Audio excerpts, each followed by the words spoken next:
নমস্কার, সুভদ্রার রান্নাঘরে আমার সকল দর্শক বন্ধুকে জানাই স্বাগত। আমি শিউলি। আজকে দেখো আমি একটা নতুন রেসিপি নিয়ে এসেছি। সেটা হচ্ছে এই যে নিউটেলা বা সয়াবিন যাই বলো না কেন, গরম জল গ্যাসের মধ্যে বসিয়ে দিয়েছি, ফুটছে। এবার আমি এগুলোকে দিয়ে দিলাম। এগুলো মিনিট তিনেক ফুটিয়ে আমি জল ঝরিয়ে ধুয়ে পরিষ্কার করে নিয়ে আসছি। দেখো আমি নিউট্রেলাগুলো ধুয়ে পরিষ্কার করে রেডি করে নিয়ে এসেছি। এবারে আমি এগুলোকে এই বোলটার মধ্যে দিয়ে দিচ্ছি। সব নিয়ে নিলাম। এবারে আমি দিচ্ছি, ম্যারিনেট করে রেখে দেবো। হ্যাঁ, টক দই দিচ্ছি, একদম ফ্রেশ টক দইটা দিয়ে দিলাম। কিছুটা টক দই, এটা হচ্ছে জিরের গুঁড়ো, ধনের গুঁড়ো, কাশ্মীরি রেড চিলি পাউডার, হলুদ, এগুলো আমি সব দিয়ে দিচ্ছি। আর একটু স্বাদ অনুযায়ী লবণ দিচ্ছি অল্প করে, আবার পরে দেব রান্নার সময়।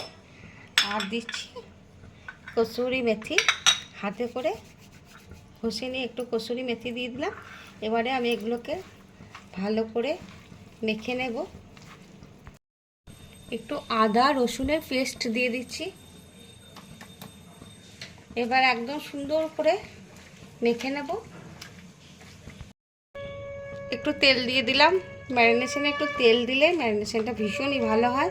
যাই হোক, এবার আমি এটাকে চাপা দিয়ে রেখে দিয়ে বাকি কাজগুলো করব। এবার আমি কড়া বসিয়ে দিয়েছি, কড়াতে তেল দিয়েছি কিছুটা। আমি একটু আলু ভেজে তুলে নেব, কয়েকটা কেটে ধুয়ে পরিষ্কার করে নিয়েছি আলুগুলো। দেখো মা, আলুগুলো একদম সুন্দর করে ব্রাউন করে ভাজা হয়ে গেছে। এবার আমি আলুগুলোকে উঠিয়ে নিচ্ছি। আমি সাদা তেলের মধ্যে নয়, একটু ঘি দিয়ে দিচ্ছি। তোমরা চাইলে রান্নাটা পুরো ঘিয়েও বানাতে পারো। আমি এই রেসিপিটা কিন্তু আমার এক বান্ধবীর কাছ থেকে খেয়েছিলাম। হ্যাঁ, ওরা হচ্ছে অবাঙালি, মারোয়ারি। যাই হোক, তো ওদের রান্না বুঝতেই পারছো, ঘি দিয়ে ভালোই রিচ করে, মানে স্পাইসি করে বানানো। যাই হোক, আমি এবারে ঘি আর তেলের মধ্যে দিচ্ছি ফোড়ন। তার মধ্যে দিচ্ছি গোটা জিরে, বড় এলাচ ফাটিয়ে নিয়েছি, ছোট এলাচ, লবঙ্গ, দারচিনি, আর এটা হচ্ছে তেজপাতা। এগুলোকে আমি ফোড়নে দিচ্ছি।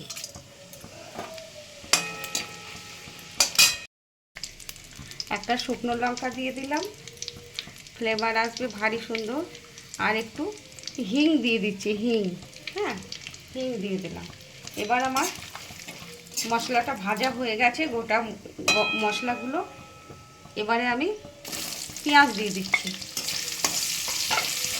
দেখো আমার পেঁয়াজটা ভাজা হয়ে গেছে, ভারী সুন্দর একটা অ্যারোমা বেরোচ্ছে, মানে সুগন্ধ বেরোচ্ছে, কি বলবো তোমাদের।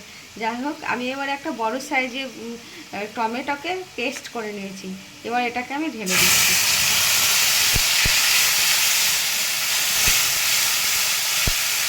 আমি একটু হলুদ গুঁড়ো দিয়ে দিচ্ছি, কারণ মাখাবার সময় একটু হলুদ গুঁড়ো দিয়েছি অল্প করে, তো এখন একটু অল্প করে দিয়ে দিলাম।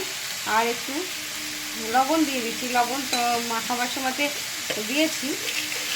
আর কয়েক দানা চিনি দিয়ে দিচ্ছি। হ্যাঁ, চিনি ছাড়া আমার রান্না অসম্পূর্ণ, তো চিনি আমাকে দিতেই হবে। যাই হোক, চিনি দিয়ে দিলাম। দেখো আমার মশলাটা একদম সম্পূর্ণ কষানো হয়ে গেছে, একদম চারিধারে তেল ঘি ছাড়া শুরু করে দিয়েছে। এবারে আমি কতগুলো কাঁচা পাকা লঙ্কা কুচো দিয়ে দিচ্ছি। আর আমি একটু লঙ্কা ওই আদা রসুনের বাটার সাথেও দিয়েছি। যাই হোক, এবারে আমি মেখে রাখা নিউট্রেলাগুলো বা সয়াবিনগুলো দিয়ে দিচ্ছি।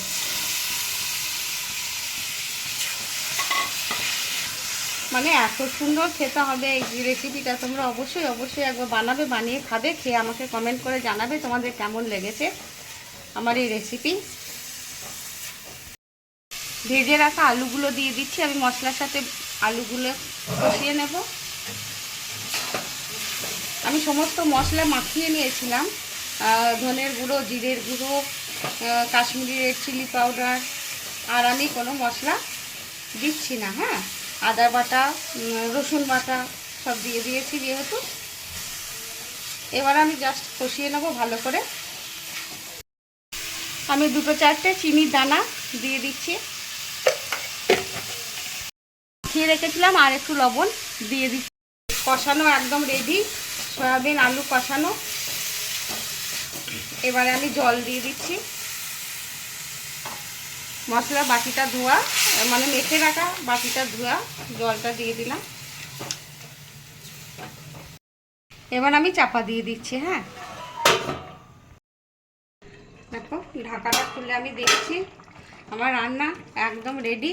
কালারটা দেখেছো কীরকম এসেছে, আর চারিধারে তেল ছেড়ে একদম সুন্দর কালার এসছে, দেখতেও ভালো হয়েছে। তোমাদের দেখায়, এই যে আলুগুলো সিদ্ধ হয়ে গেছে। এবার একটু হোমমেড গরম মশলা গুঁড়ো উপর থেকে ছড়িয়ে দিলাম, আর একটু ধনেপাতা কুচো ছড়িয়ে দিচ্ছি, দিয়ে আমি গ্যাসটা অফ করে দিচ্ছি। কিছু আমার সোয়াবিন বা নিউটেলার রেসিপি রেডি এবং সার্ভ করে দিয়েছি। তোমরা এইভাবে অবশ্যই একবার বানাবে, বানিয়ে খাবে, খেয়ে আমাকে কমেন্ট করে জানাবে তোমাদের কেমন লেগেছে আমার এই রেসিপি। তোমরা সবাই ভালো থাকবে, সুস্থ থাকবে, তোমাদেরকে জানাই সকলকে অসংখ্য অসংখ্য ধন্যবাদ, অনেক অনেক ভালোবাসা, নমস্কার। আর একটা লাইক দিয়ে প্লিজ দেখবে তোমরা সবাই। বেশ, ঠিক আছে, রাখছি, টাটা।